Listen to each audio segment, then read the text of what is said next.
അതൃപ്തി പരിഹരിക്കാൻ ഇടപെട്ടില്ല എന്ന ജി സുധാകരന്റെ പരാതി തള്ളി മുഖ്യമന്ത്രി പിണറായി വിജയൻ. പാർട്ടി വിടുന്നു എന്ന വിവരത്തിന് പിന്നാലെ 3 തവണ ഫോണിൽ വിളിച്ചെങ്കിലും ജി സുധാകരൻ പ്രതികരിച്ചില്ല എന്ന് 24 ചീഫ് എഡിറ്റർ ആർ ശ്രീകണ്ഠൻ നായരുമായുള്ള അഭിമുഖത്തിൽ പിണറായി വിജയൻ പറഞ്ഞു. അതേസമയം മുഖ്യമന്ത്രി വിളിച്ചിട്ടില്ല എന്നാണ് ഇപ്പോഴും ജി സുധാകരന്റെ വാദം. കെ സുധാകരന്റെ രാഷ്ട്രീയ ധാർമ്മികത പോലും ജി സുധാകരൻ ഇല്ല എന്ന് സജി ചെറിയാന്റെ വിമർശനം. ഞങ്ങൾ പൊതുവെ എടുത്തൊരു തീരുമാനമുണ്ട്. ആ തീരുമാനമാണ് വയസ്സ് 75 ആയാൽ പിന്നെ മറ്റ് ചുമതലകളിൽ നിന്നൊഴിയുക. നാസറാണ് ജില്ലാ സെക്രട്ടറി. നാസർ പറഞ്ഞു, അല്ല മുഖ്യമന്ത്രി നിങ്ങളെ വിളിക്കുന്നുണ്ടായിരുന്നു, നിങ്ങൾ എടുത്തിട്ടില്ല എന്ന് പറഞ്ഞു. എന്നെ വിളിച്ചിട്ടില്ല എന്ന്. അല്ല വിളിച്ചു എന്ന് മുഖ്യമന്ത്രി തന്നെ പറഞ്ഞു. എന്നാൽ മുഖ്യമന്ത്രി വിളിച്ചിട്ടില്ലെന്ന് ഉറപ്പിച്ചു പറയുകയാണ് ജി സുധാകരൻ. വിളിച്ചാൽ എടുക്കാതിരിക്കേണ്ട കാര്യമില്ലെന്നും സുധാകരൻ പറയുന്നു.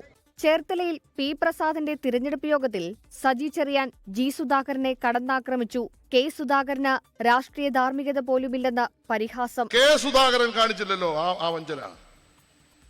കെ സുധാകരൻ വഞ്ചന കാണിച്ചു. അതാണ് രാഷ്ട്രീയ ധാർമ്മികത എന്ന് പറയുന്നത്. എനിക്ക് സീറ്റ് കൊടുത്തില്ല, വലിയ പ്രശ്നമായി പൊട്ടിത്തെറി ഉണ്ടായി, മത്സരിക്കുമെന്നൊക്കെ പറഞ്ഞു. പക്ഷെ അവസാനം കീഴടങ്ങി.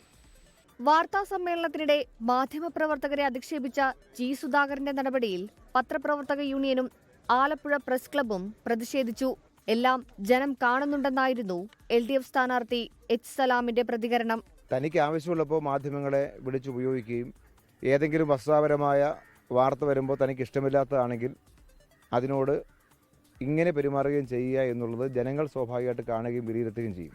അമ്പലപ്പുഴയിൽ UDF സ്വതന്ത്രനായി മത്സരിക്കുന്ന ജി സുധാകരൻ UDF പ്രവർത്തകർക്കൊപ്പം പ്രകടനമായെത്തി പത്രിക സമർപ്പിച്ചു. ചരിത്ര മത്സരമായിരിക്കുമെന്നാണ് പത്രികാ സമർപ്പണത്തിന് ശേഷമുള്ള സുധാകരന്റെ പ്രതികരണം. 24 ആലപ്പുഴ. ലോകത്തെവിടെയായാലും ഏത് സമയത്തും 24 വാർത്തകളും ഓഗ്മെന്റഡ് റിയാലിറ്റി പാക്കേജുകളും എക്സ്പ്ലെയിനറുകളും വിശദമായി കാണാൻ ഞങ്ങളുടെ YouTube ചാനൽ നിങ്ങൾക്ക് സബ്സ്ക്രൈബ് ചെയ്യാം.